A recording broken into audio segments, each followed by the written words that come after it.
Hai guys, ketemu lagi di channel Kang Ikang. Kali ini gua mau ngasih 7 informasi penting jelang pertandingan big match antara Belgia melawan Portugal. Keren ya. So guys, jangan kemana-mana dan jangan lupa langsung di support gua untuk klik tombol subscribe-nya. Oke guys, thank you. Jangan kemana-mana.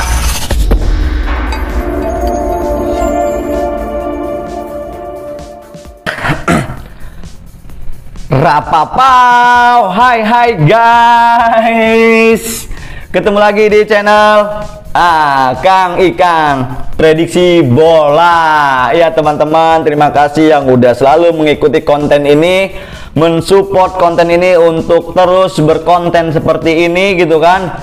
Nge-like, komen, memberikan saran, dukungan buat gua dari awal gitu kan teman-teman. Gak ragu untuk subscribe gitu kan, memberikan dukungan itu sangat berarti buat gua guys, karena gua selalu semangat gitu loh. Kita berkejaran waktu untuk cepat-cepat merilis konten gitu ya. Walaupun misalkan agak-agak telat ya, mohon maaf gitu kan, karena keterbatasan waktu gua gitu kan. Ya gua ngerjainnya sendirian, mudah-mudahan teman-teman memaklumi dan tetap menunggu ya dengan sabar, karena kita di sini saling membutuhkan guys, teman-teman gitu kan. Misalkan butuh data gua juga butuh teman-teman untuk terus support gua. Sekali lagi gua terima kasih sama semuanya yang udah mensupport channel ini supaya lebih baik ke depan. Oke guys, hatur nuhun semuanya, mantap gitu kan. Dan salam kenal buat yang baru gabung gitu kan. Semoga teman-teman juga nyaman dengan apa yang ada di sini, karakter gua, data gua, segala macem ya, campur aduk lah. Selamat bergabung dan semoga nyaman di sini guys ya. Oke, itu intro. Nah, jadi sekarang kita akan bahas nih pertandingan big match guys antara Belgia melawan Portugal. Ya Portugal ini gitu kan ibaratnya juara bertahan. Waktu tahun 2016 dia kan juara ya. Nah sekarang dia ketemu lawan berat. Portugal ini agak-agak gimana ya, udah di grup neraka kemarin kan, ketemu Prancis, Jerman. Nah lolos pun dia ketemu Belgia gitu ya, agak-agak napasnya itu belum agak tenang gitu ya. Nah, tetapi kita akan bahas di sini. Kita akan ngobrol-ngobrol aja guys di sini ya. Oke, jadi informasi awal, pertandingan ini akan dimainkan di Estadio de la Cartuja. Itu di mana? Di Spanyol. Jadi ini tempatnya netral, bukan di Belgia maupun di Portugal. Nah, jadi Portugal itu statusnya juara ketiga ya, peringkat ketiga di grup F gitu kan, melawan Belgia juara di juara grup di grup apa ya, B kali ya, B ya, bareng sama Denmark mungkin ya. Iya, Denmark kayaknya. Nah, jadi teman-teman, ini partai big match gitu ya, mudah-mudahan ini partainya seru gitu kan, nggak monoton gitu, saling serang. Nah, kita lihat dulu nih kalau formasinya seperti ini bakal mantap apa enggak. Nah, teman-teman bisa lihat formasinya gue tampilkan di sini guys.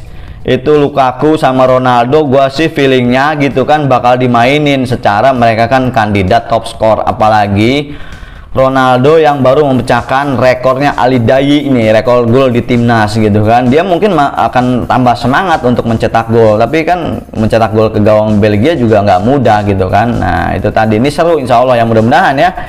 Kita lihat aja formasinya guys ya. Ini kurang lebihnya seperti ini.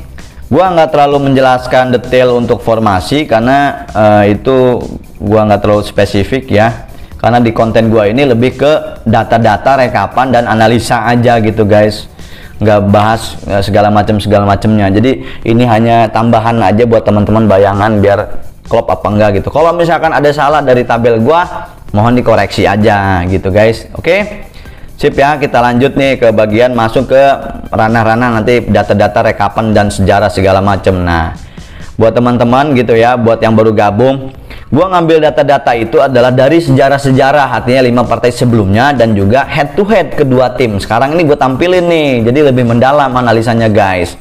Nah kalau teman-teman lihat di tabel ini, dua ini itu adalah 5 partai sebelumnya antara Belgia dan Portugal ketemu siapa aja. Nah sebelum mereka ketemu. Nah di yang satu lagi ini adalah head to head antara Belgia melawan Portugal. Nah kita lihat sebenarnya sejarah mereka ketemunya ya. 5 partai terakhir sebelum ketemu malam nanti gitu kan, dia itu terjadi dari tahun 2000 ya. Itu 1-1 sampai dengan posisinya 2018 ya. Itu Belgia Portugal ketemu di pertandingan internasional, friendship internasional ya, tahun 2018, posisinya 0-0. Nah, dari 3 sejarah tadi ya gua rekap ya seperti biasa gitu kan. Nah, gua tampilkan guys data-data rekapannya ya. Mudah-mudahan teman-teman bisa memahami dan menyimak. Set, ini dia nih. This is it. Nah, bisa teman-teman lihat tabel 1 dan tabel 2. Jadi nanti kita compare, kita bandingkan sebenarnya. Jadi teman-teman bisa membandingkan antara tabel 1 dan tabel 2 gitu kan. Narasinya sama gitu ya. Cuman kita lihat adakah perubahan gitu kan, adakah perkembangan atau adakah keunikan di situ ya. Nah, teman-teman bisa lihat dulu tabel pertama gitu kan. Kalau tabel pertama itu jelas artinya Belgia belum pernah kalah di 5 partai sebelumnya. Sedangkan Portugal pernah kalah sekali. Dari siapa? Dari Jerman 2-4 ya. Dengan gol 2 gol bunuh dirinya tuh backnya tuh ya. Guerrero sama siapa satu lagi tuh gue lupa gitu kan. Itu yang bikin mungkin Portugal rontok gitu kan. Dan akhirnya dia kalah, mencatatkan sejarah kalah 1 kali 5 partai sebelumnya. Ternyata rata-rata Dangerous Attack-nya ini unggul Portugal. Nah, ngegolin juga unggul Portugal, tapi Portugal kebobolannya lebih banyak guys. Jadi 6. Jadi secara total Belgia plus 7 ya. Jadi dari ngegolin 9, kebobolan 2, sedangkan Portugal plus 5. Nah, itu 5 partai sebelumnya. Tetapi kalau kita bandingkan dengan tabel 2, 5 partai mereka ketemu nih, Belgia dengan Portugal. Belgia belum pernah menang guys. Ya, belum pernah menang. Jadi mau gimana tuh? Portugal menang 3 kali, sisanya seri mereka 2 kali. Ya, jadi lihat di tabel ya. Tapi ini bisa jadi motivasi Belgia untuk mengalahkan Portugal, ya kan? Atau Portugal juga menjadi motivasi jangan sampai kalah sama Belgia, mempertahankan rekor, ya kan? Belum pernah kalah dari Belgia di 5 partai sebelumnya. Nah, ini unik.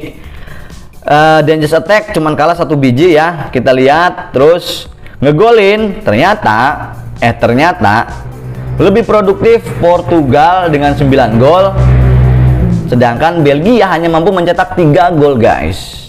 Jadi kebobolannya kebalikannya ya. Jadi kan itu berarti ngegolinnya kita lihat tuh, jadi kebalikannya dari kebobolan dan ngegolin.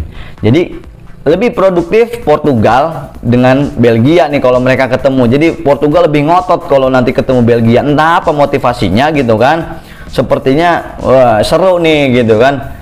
Nah, jadi kalau tabel 1 dibandingkan sama tabel 2 ini kecenderungannya imbang. Jadi kalau 5 partai sebelumnya bolehlah Belgia yang menang, tetapi di sejarahnya Portugal yang menang nih kalau head to head. Nah, ini agak imbang. Skor mungkin 1-1 kalau di iniin ya. Imbang antara tabel 1 sampai tabel 2, gue bingung gitu kan kecenderungan yang mana. Belum dapat feeling guys. Nah, kita lihat di tabel ketiga ya. Data pendukung lainnya ini tabel ketiga sama tabel keempat gue munculin.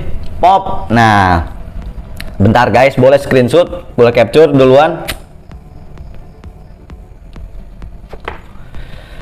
Sambil gua ngerokok mengopi dulu guys, bentar. Nah, kita lihat di tabel ketiga dulu. Saling mengalahkan ya. Dari shot on goal menang Portugal. Block shotnya menang Belgia 2,8. Ini koma ya guys, jangan lupa ini koma loh. Karena ini per tiap pertandingan berarti ya, rata-rata per pertandingan ini. Ngegolin babak pertama sama ya, terus ngegolin babak kedua cenderung Portugal. Ini imbang juga sih sebenarnya ya.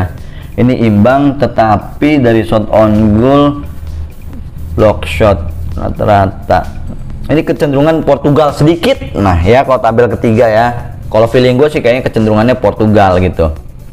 Nah, sekarang kita lihat tabel keempat gitu kan, kita bahas di sini. Ternyata kalau mereka ketemu ya, dari shot on goal menang juga nih Portugal gitu ya, 5 melawan 3 Belgia. Block shotnya menang Belgia gitu kan. Block shot itu tendangan yang ditepis baik oleh kiper atau nge-back ya, back lawan. Misalkan Belgia nyerang, nendang, ditepis sama kiper Portugal gitu ya, atau backnya Portugal itu ketepis, ke blok lah intinya gitu. Corner kick menang Belgia.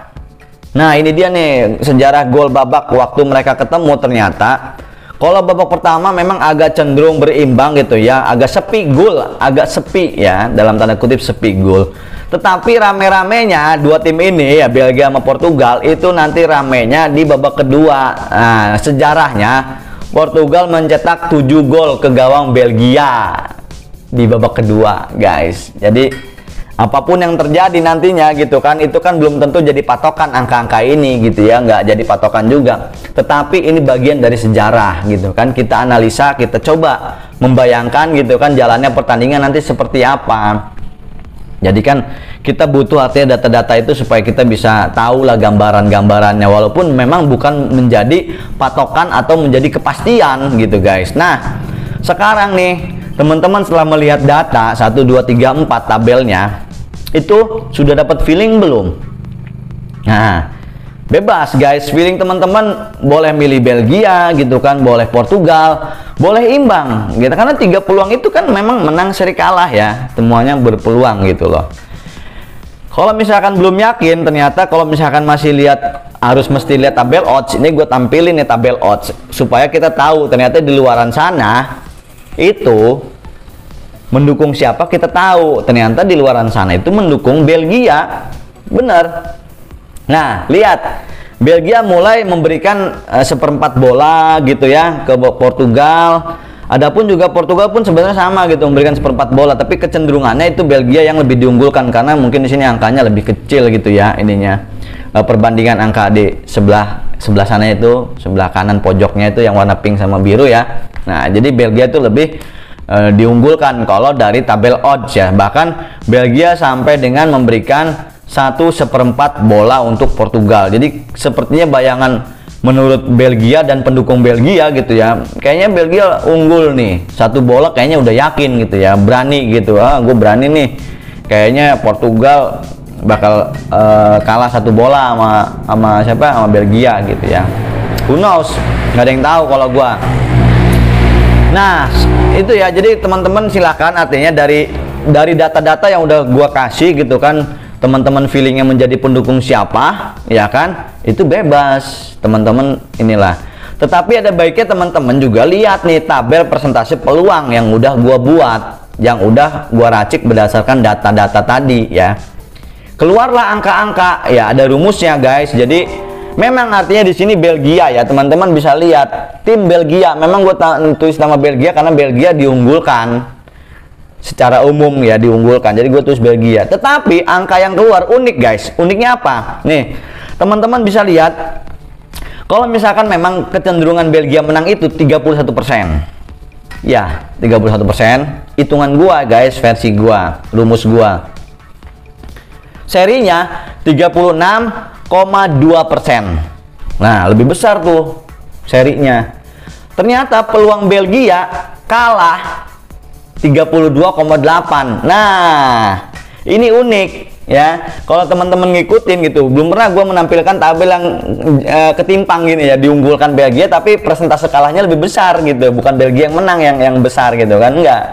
Karena ini datanya, data yang gue rekap gitu kan, yang gua sajikan gitu. Ini kan kita cuman mungkin hitung-hitungan matematika, tapi ya secara ini mah terserah teman-teman gitu ya kan. Ini ibaratnya emang sepak bola bukan statistika atau matematika gitu ya, bukan kayak begitu, enggak gitu. Gua nggak mengarahkan teman-teman percaya akan hal itu, enggak. Cuman ini adalah apa yang ada ya, inilah datanya gitu guys. Jadi ini persentase menurut versi atau rumus gua gitu ya. Boleh percaya boleh enggak, bebas. Nah tinggal teman-teman keyakinannya sama yang mana. Boleh milih yang menang 31% atau seri yang paling besar peluangnya 36%, atau menang Portugal 32,8%. Mendukung siapa tuh? Tiga-tiganya punya pilihan, bebas. Jadi sekarang pertimbangannya ada di teman-teman semua ya guys. Nah sekarang kalau misalkan teman-teman nanya gue sekarang nih, gue kecenderungan mana nih? Gue bingung nih guys. Bentar guys.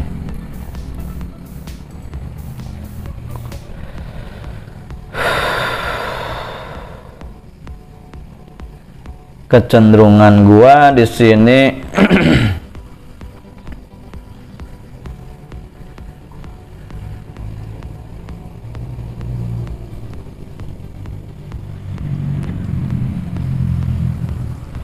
Aduh, kayaknya seri ya. Seri adalah hasil yang terbaik kayaknya guys ya. Kalau 90 menit ya, mungkin di sini skornya bisa 1-1 ya. Bisa 1-1. Tapi kalau misalkan perpanjangan waktu gitu kan, babak tambahan, kayaknya cenderungnya Portugal gitu ya. Kalau babak tambahan cenderungnya Portugal, tipis gitu ya, mungkin selisih 1-2-1 mungkin. Itulah, ini feeling gua aja guys ya. Ya teman-teman boleh bebas, itu kan pendapat gua pribadi, tolong dihargai. Gue juga menghargai pilihan teman-teman begitu ya. Kita di sini ngobrolin bola, tetapi juga kita saling membutuhkan gitu loh, tanpa harus berdebat dengan pilihan-pilihannya yang berbeda ataupun yang sama, itu bebas gitu kan. Teman-teman silakan komentar ya di kolom bawah, teman-teman menjadi pendukung siapa gitu kan, berapa skornya silakan gitu kan, biar nanti kalau misalkan ini gue balas-balesin satu-satu insya Allah guys ya. Jadi teman-teman tolong komen aja. Nah itu tadi udah gue beberin semuanya, data-datanya gitu kan, analisa-analisa versi gue gitu kan, bebas aja guys. Di sini nggak ada keterpaksaan untuk percaya ataupun untuk yakin bakal terjadi apapun, itu hanya sekedar di atas kertas atau hanya sekedar narasi dari gue yang dadakan.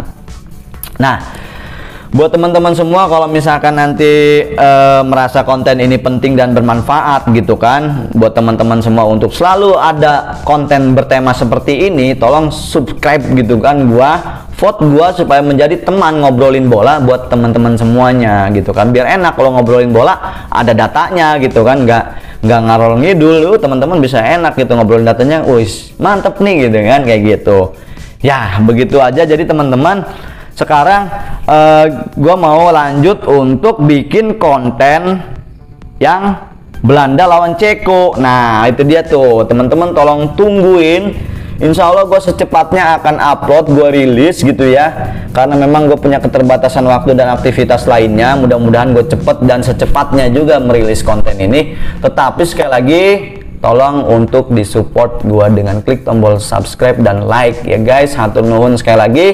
Mohon maaf apabila ada data-data ataupun rekapan gua, analisa atau narasi gua yang salah ya. Mudah-mudahan teman-teman semua mau memaafkan semuanya. Sampai ketemu di konten-konten selanjutnya guys. Rapapau, dadah.